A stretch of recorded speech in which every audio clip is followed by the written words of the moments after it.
ტურიზმის ეროვნული ადმინისტრაციის ოფიციალური სტატისტიკის თანახმად საქართველოში ამჟამად სულ 3198 განთავსების ობიექტია. მათგან 363 მხოლოდ პანდემიის დაწყებიდან დღემდე 2020-2024 წლებში აშენდა. როგორც კერძო სექტორის წარმომადგენლები აღნიშნავენ, ქვეყანაში სასტუმროების საწოლ ფონდი ძალიან გაიზარდა, თუმცა მოთხოვნა შესაბამისად არ იმატებს. აღნიშნული დისბალანსი კი სასტუმროებს პანდემიამდელი ფასების დაბრუნების შესაძლებლობას არ აძლევს და ამასთან გარკვეულწილად მათი შემოსავლის შემცირებას განაპირობებს.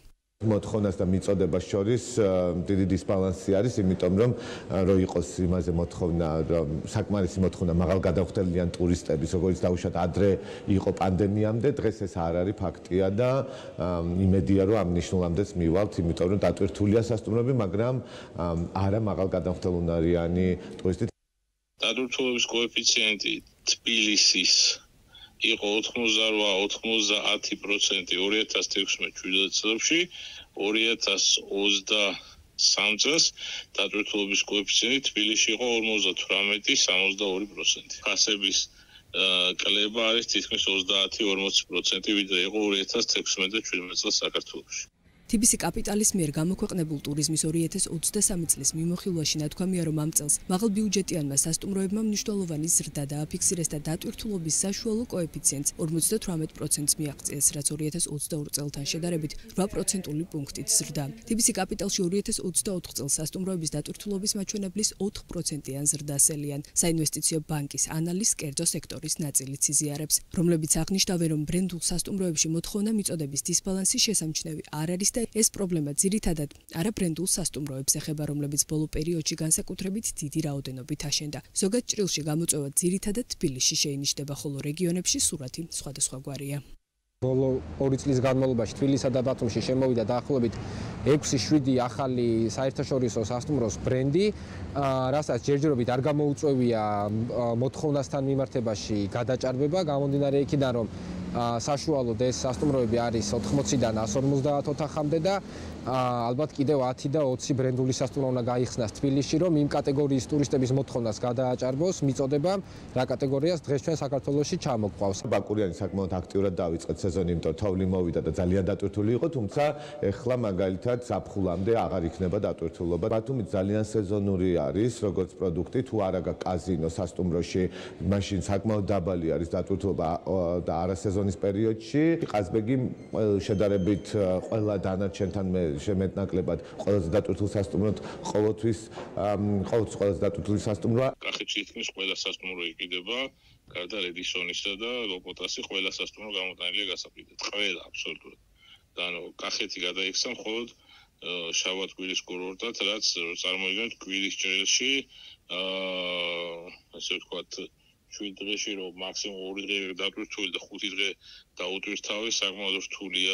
2016-17 წლებს, ანუ საქართველოს ტურიზმის ოქროს ხანას რომ შევადაროთ, სასტუმროების შემოსავლებში მნიშვნელოვანი შემცირება არ ფიქსირდება, თუმცა გაზრდილი ხარჯების გამო მოგებიანობის მაჩვენებელი თითქმის 3-ჯერ არის შემცირებული. ინდუსტრიის წარმომადგენლების თქმით, ამ მოცემულობამ სასტუმროების გარკვეული ნაწილის დახურვა განაპირობა, ნაწილს კი პროფილისა და ბიზნეს მოდელის შეცვლა მოუწია. რამოდენიმე სასტუმრო თბილისში, მარტო ჩემს გარშემო უკვე გადაკეთდა და სხვა ფუნქცია მიიღო.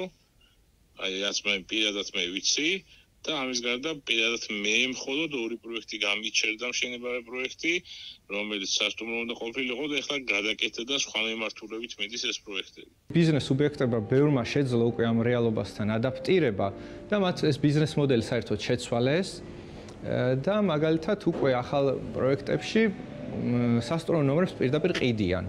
და შემდგომ იტოვებენ ამ მოვლის და გაქირავების სერვისს, რაც ძალიან ურისკო და მარტივი გზაა, რომ ეს ამონაგები სწრაფად და ესე ვთქვათ გარანტირებულად მიიღონ ინვესტიციაზე. 2023-2024 წლებში ქვეყანაში სასტუმროების მოსაწყობად ჯამში 220 მილიონი ლარის ინვესტიცია ჩაიდება. ტურიზმის ეროვნული ადმინისტრაციის ანგარიშის მიხედვით კი ეს ინვესტიცია 2024-2027 წლებში 1 მილიარდ ლარამდე გაიზრდება. ამ პერიოდში ქვეყანაში 326 განთავსების ობიექტის აშენება და გეგმილი საწოლფონდის რაოდენობა კი 37,000-ს გადააჭარბებს. კერძო სექტორის წარმომადგენლების თქმით, ეს რეალობად ცალსახად სფეროში არსებულ საკადრო დეფიციტს კიდევ უფრო გაამწვავებს. მეორე მხრივ კი სასტუმროების შესაძლოა მნიშვნელოვანი ფინანსური პრობლემების წინაშე აღმოჩნდნენ. ამ უკანასკნელის თავიდან აცილების ერთადერთ გზად ბიზნესი ქვეყანაში ტურისტების რაოდენობის მნიშვნელოვან ზრდას მოიაზრებს. ყველაზე დიდი პრობლემა არის ადამიანური რესურსების. უბრალოდ არ ყავს ქვეყანაში ადამიანური რესურსი იმდენი, რომ გავუძლოთ აი ამდენ გაზრდილ ახალ ობიექტებს.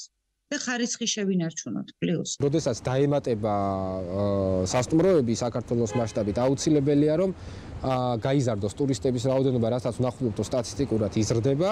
უბრალოდ აქ იმა ერთი ფასთაშორისი სხვაობები და ფასები დაბალანსდება, ჩემი აზრით, შეიძლება მაღალ ფასებად ვეღარ გაიყიდოს იმ სეზონზე სასურველ ფასად და გაყიდონ საშუალო ფასად მაღალი კლასის სასტუმროები. პირდაპირ ფრენები, ის ბაზრების მოკვლევა, რომელზედაც რაღაც განსხვავებულ პროდუქტს შევთავაზებთ და წამოვიყვანთ მაღალ გადამხდელუნარიან ტურისტს, ძალიან მნიშვნელოვანია ინფრასტრუქტურის გზების მოწესრიგება, რომ გზები იყოს ესე ქალაქები იყოს დაკავშირებული უფრო სწრაფად ერთმანეთთან.